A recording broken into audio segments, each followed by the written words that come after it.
back. We're live. Hold Hello, on. everybody. I'm Rachel. For all you people that are actually in our meeting and all of the people who are watching live on Facebook, welcome. This is a very touching subject that we're going to talk about today. This is in recognition of Autoimmune Awareness Month, which is an autoimmune disorder. So what we've done is we've pulled together some very insightful and informed people who are going to help with natural approaches to autoimmune disorders. This is in recognition of, like I stated, Autoimmone Awareness Month. Now, so we're going to start with 3 sessions. This is the first session you're at. This is our morning session, and welcome. We're going to talk about morning routines with Cayenne toward the end. She's going to give us some great insights on some exercises and diets. And also, we're going to talk one by one about different areas of nutrition and what that nutrition can do to help with autoimmune, and just give a little insight about what Sojourn,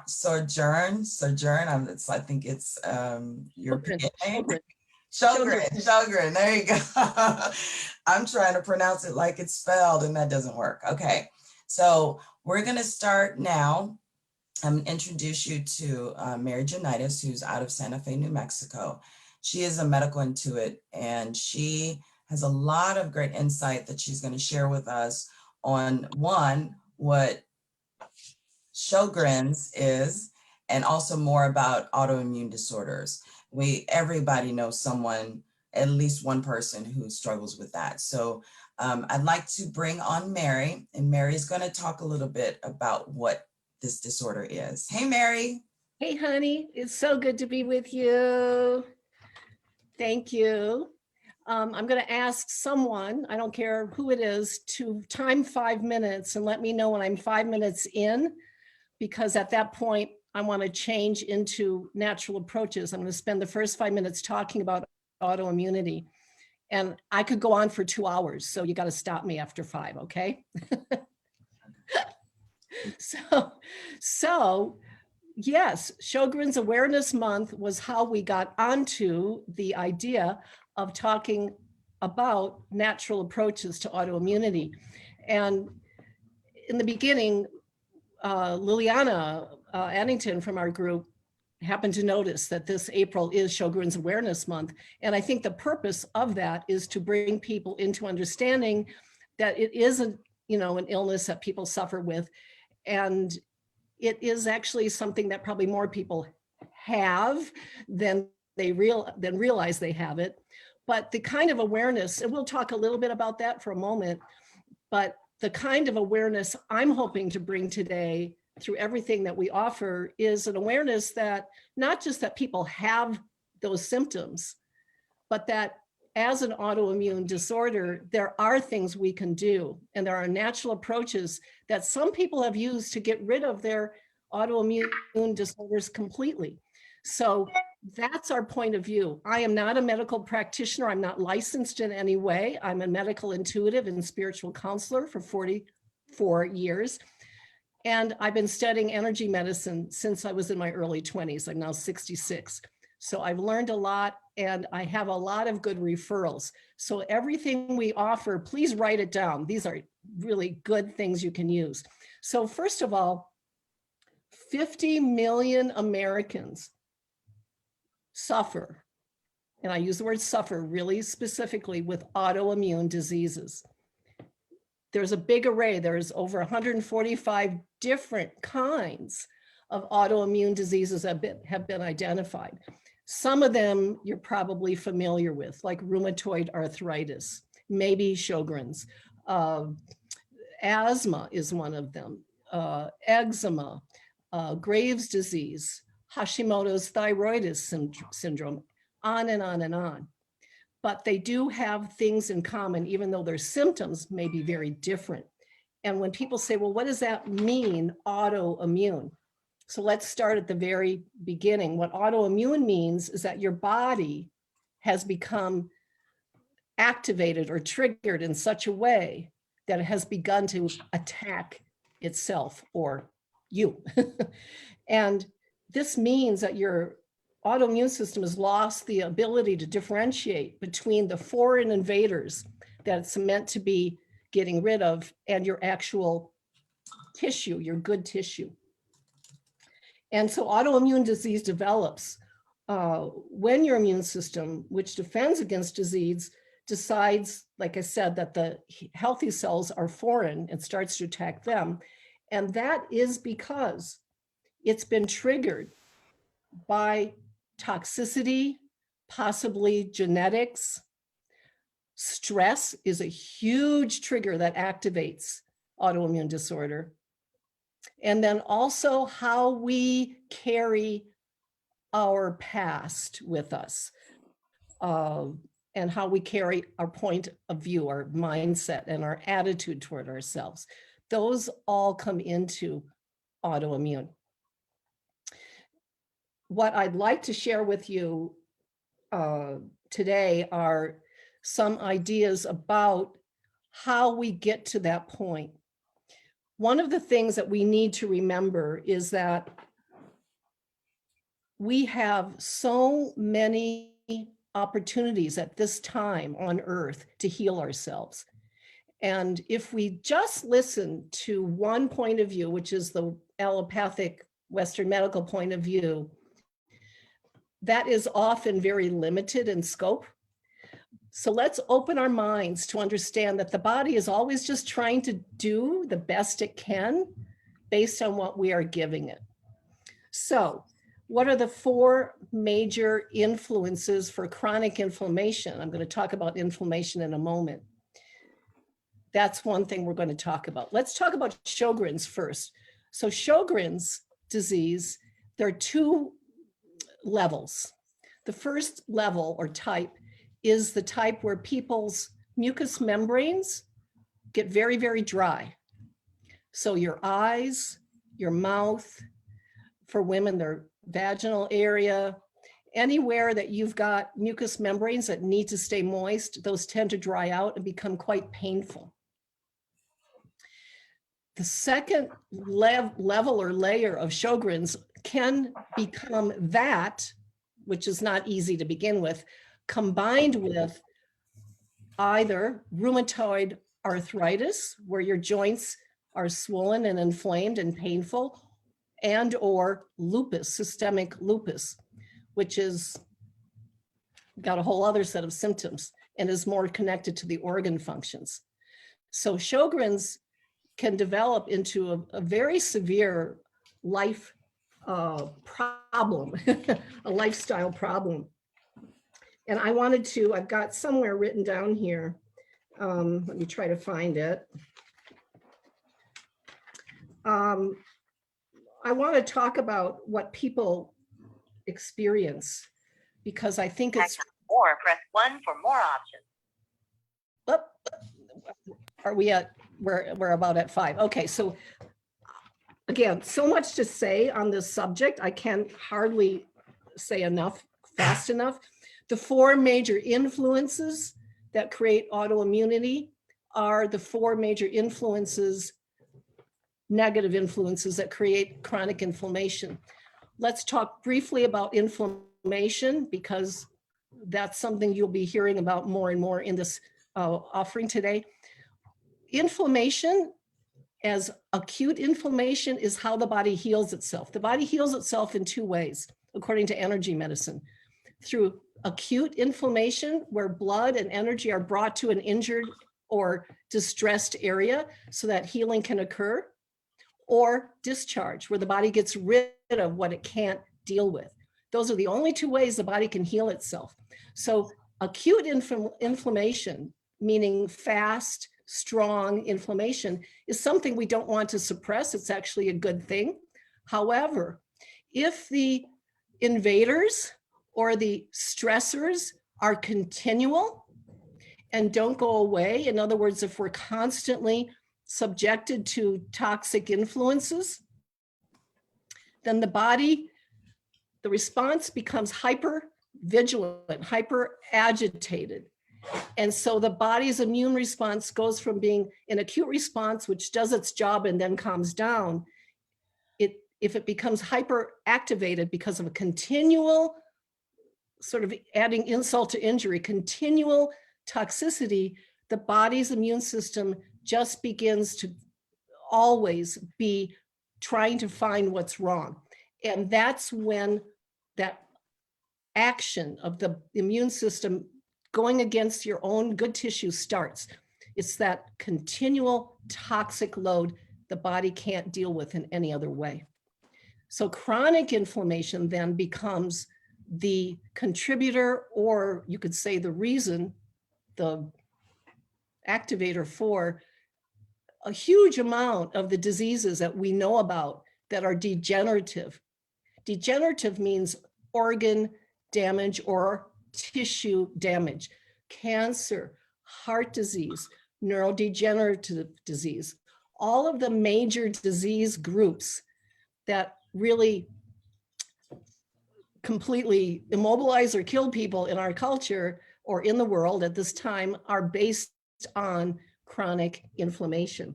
So chronic inflammation, the four major things that influence it then are toxicity, like I just said, continual toxicity, leaky gut, which is the gut microbiome is not strong enough for some reason. Usually toxins have weakened it. And then toxins from the gut are going into the bloodstream through the intestinal lining. That's number two. Number three is genetics. Some people have a genetic predisposition toward some of these things. And then also the major one that people don't talk about much that really influences when we go into chronic inflammation and when we go into autoimmunity is how we deal with stress. It's how we have held childhood trauma. Almost everybody has autoimmunity. They have had some kind of unhealed childhood trauma, and they have difficulty in dealing with stress. I think my time's up. I could say so much more. Rachel, is that good for you? I have one question because we've talked about water, and you were saying the importance or the different elements or the different states that water is in and how important water is for autoimmunity. Thank you. I've got, hold on, I'm going to get rid of my my pretty little background here so I can share. It's not stopping. There we go. Okay, well, it's not working. So yes, water comes in four forms. We usually think of it in three. We usually think of water as a liquid, of course, a gas, as in steam, or a solid, as in ice. But water has another form, and that's probably the most important form that most people aren't aware of, and that's gel. So the water in our cells is a gel form. When you get cut, you may bleed out, but you don't, we're 70% water. You don't have a puddle of water. The water in the cells actually stays there because it's a gel. Water in gel form is in plants, in the leaves, in the fruits and vegetables. The gel form of water is a very important way for us to hydrate ourselves. So we're going to hear more about ways we can do that. And we're also going to hear about certain things that are really good for reducing inflammation. One of them is molecular hydrogen, for instance. That's an amazing therapy because it's 100% safe for everyone. So we're going to hear about that in a moment. But I want to give you the takeaways, and maybe you can bring me back right at the end because I have a list of things people can do. But if I put this up, okay, right there. Solving the autoimmune puzzle. Solving the Autoimmune Puzzle by Dr. Keisha Ewers, E-W-E-R-S. If you have autoimmune situation, get this book and get her cookbook.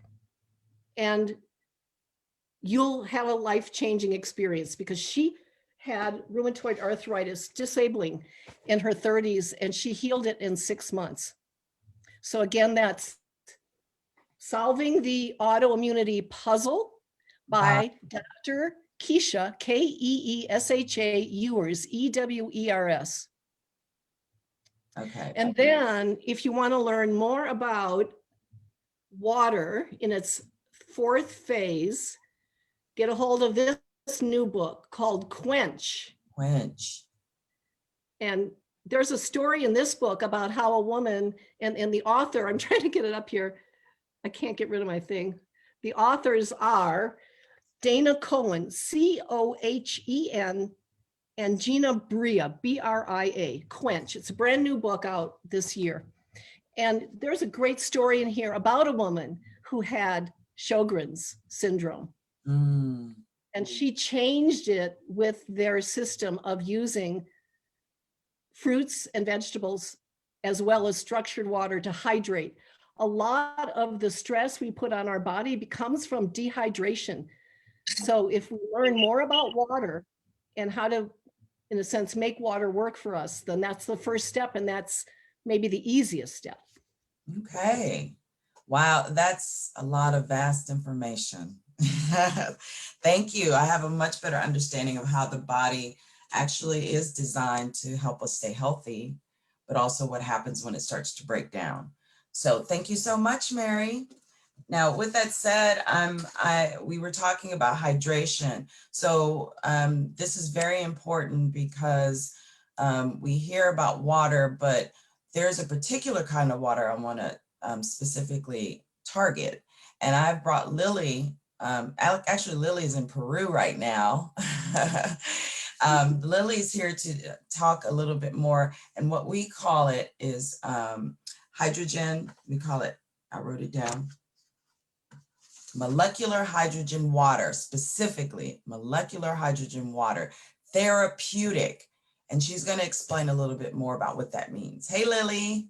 Hola, Rachel. Hi, how are you? Good to see you this morning from here, from Lima, Peru. That's what I love this. Thank you for inviting me and being able to share a little bit about my personal experience with molecular hydrogen water and what this kind of hydrogen water did for me, no? And it's doing and improving my health. So we all know that hydrogen is the lightest chemical element. It's a tasteless, odorless gas. We heard of Mary talking about the different presentations of where we can find the water in the world, no? The chemical formula of which is H2. Hydrogen is the most abundant element in the universe. Combined with one proton and one electron, hydrogen is also the simplest element found in 90% of the known visible universe. Molecular hydrogen water, when it's processed through infusion technology, it allows to travel in our system, reaching to our cells at an atomic level to repair oxidative stress that causes cell damage and aging.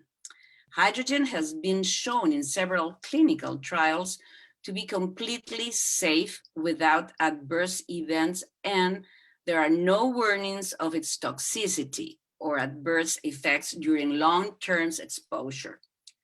So molecular hydrogen has proven useful and convenient benefits as a novel antioxidant and modifier of gene expression in many conditions such as said oxidative stress. Two of the main biomarkers of longevity, SIRT1 and telomerase, increase significantly absorbing molecular hydrogen water at a cell atomic level, giving tissues and organs systematic benefits, providing mitochondria the nutrition and repair needed. Okay, Rachel, let me explain you a little bit what is about the inflammation that Mary was talking about and how this can work and how does this work for me. Yes. So when I started to reduce the amount of oxidative stress drinking molecular hydrogen water, I noticed that my body starts to function more efficiently at all the receptors in my body. You notice immediately your mood even change a lot. So one of the main causes of the several diseases that affects our body is caused by inflammation. In some cases, excess levels of hormones cause inflammation and damage to the tissue around the eyes, for example, which is very special in this situation that we are talking about immunodiseases, disorders. People may experience a number of symptoms such as double vision, dry eyes, and redness, and inflammation around the eyes. As a result of dry eyes, they may experience irritation, blurred vision, sensitivity to light, and damage to the structure in the eye. I also noticed that the inflammation, for example, my own experience, my inflammation in my hands, we are talking about the arthritis, has changed completely, reduced considerably. And also I'm able to concentrate better. I have more energy. Right now I'm doing a lot of personal things here in Lima, Peru, but my water, my hydrogenized water, helped me a lot to deal with all these new events in my daily life, as I am kind of a multitask person, but I'm being able to develop the way I need it. And also that energy, I'm able to recover more faster from brain and mental fatigue. And of course, when I'm working out, my performance is improved considerably. So do you have any more questions that Well, I really appreciate that because it gives a clear understanding, because I don't think many people understand the benefits of hydrogen. So that's why we label it therapeutic molecular hydrogen, because it works at the molecular level, kind of like what Mary talked about. So, you know, you stated all these different benefits for yourself, your own health. And that's how it works, is wherever the body is having issues, the hydrogen goes to help the body heal itself, right? And that's ultimately what we want to do naturally, you know? Mm-hmm. So I appreciate you coming on and giving us a heads up on exactly this revolutionary new natural approach to autoimmune diseases. So, and with that said, if, you know, I take the therapeutic hydrogen water as well, and I have my own personal testimonies to share as well, but we don't have all day. So I thank you, Lily, very much for joining. So our last person, our youngster of the group, the vivacious Cayenne, is here today. She's going to do a hands-on explanation of what you can do in the morning routine to help you start your day. Hey, Cayenne. Hello, everyone. Welcome. Good morning, good afternoon, good night, evening, depends on where you are. I'm Cayenne, and I am here to show you 3 easy, simple morning exercise, or I called it the stretch. So the first one is called a full body stretch. So everyone can, you don't really have to lay down, but you can definitely do it. So basically, before you even get out of bed, right? You just want to put your arms up, inhale, and then point your toes, and then exhale, flex your toes. And then you just repeat that for about a minute or so. And it's really, really good for blood circulation. Okay, and then we are still laying down. And then second one is knees to our chest. So very simple, okay? Even if you're sitting down, you can kind of still do it. And I invite you to join me. So you just simply bring on your knees to your chest. And then if this is too much, you can also hold on to the back of your legs. And then just inhale, then exhale. And then slowly rock your body a little bit. When you breathe in, imagine you're sending oxygen to where it's sore or icky, right? And then when you breathe out, you let that melt away. And then the last one is now we are sitting up in our bed, and it's the forward bend, okay? So make sure that lengthen your body, inhale, and then exhale, you can melt forward. And if this is too much, you can keep your knees bent slightly and then do it again. Every time you breathe in, you lengthen. Every time you exhale, you melt to the ground. And that you can finish within 2 minutes before you even get out of bed is really great in the morning to kind of just wake up your body in a gentle way, okay? And after we stretch, what else do we want to do is definitely food, right? Eating. So a quick, healthy recipe for you guys. If you're on the go, you know, rushing to work, you can do this old-fashioned oatmeal with basically you pour milk of your choice in a pot. While it is boiling, just chop up an apple, throw it in there with your old-fashioned oatmeal. Adds a little bit of cinnamon, which is really good for inflammation. And then you can also add a spoonful of almond butter or whatever butter that you like in there. Mix it together. Once it's done, I like to grab a handful of nuts and throw it on top. And Mary likes to grab a handful of berries and throw it on top, and boom, you have that. Now, Mary have talked about drinks, right? So if you say, I know not everyone is a breakfast person. So what I would recommend is juice. So this is what I have been doing, which is all of this can fit into this cup. So we have celery, carrots, a quarter of a lemon, not the whole thing, it will be too sour, and green apple, orange, and beets. And then you can add a little bit of ginger in it and then just juice it. So this is all what I made this morning. This is the leftover. And it is very delicious. In the morning, I haven't been drinking coffee for about 2 weeks now. I just drink my molecular hydrogen water in the morning, and then one cup of this juice. And I feel like I have energy. So I hope you guys enjoy, and then we will definitely put the recipe and the link down in the comment section, so you can just click on it and take a look. Last but not least, this is a fun part. So this is actually a question to any of you. I just want to know, what do you guys do with the leftover from the juicer, you know, all the fruits and vegetables? Like, maybe you can share with us what you like to do with this, besides throwing it to the trash or to the compost. So that's it. Thank you, Cayenne. It's funny that when you asked that, because the first thing I thought, I put it in the compost, right? But then I realized there's sometimes I'll put it on my face. I wonder if you can do that, because I was like, that's so much nutrients. Yeah. So, well, I can't think of anything else to do with it, but maybe someone else out there has some good ideas. Thank you, Cayenne. That was wonderful. It was so simple.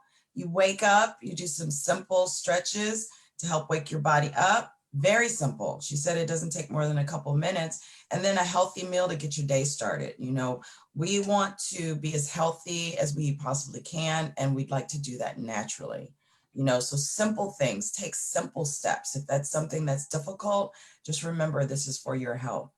So I was excited. Everyone who shared, it did a wonderful job of expressing the different natural ways we can help with autoimmune and Sjogren's. We have a second session today. We invite you to come back, and it is going to be at 3 p.m. Central Standard Time. Well, let's go. 1 p.m. Pacific, 2 p.m. Mountain, 3 p.m. Central, and 4 p.m. Eastern. We invite you to come back. We're going to talk more about carotenoids. Let's think about that. So I'll see you guys later, and thank you again for joining.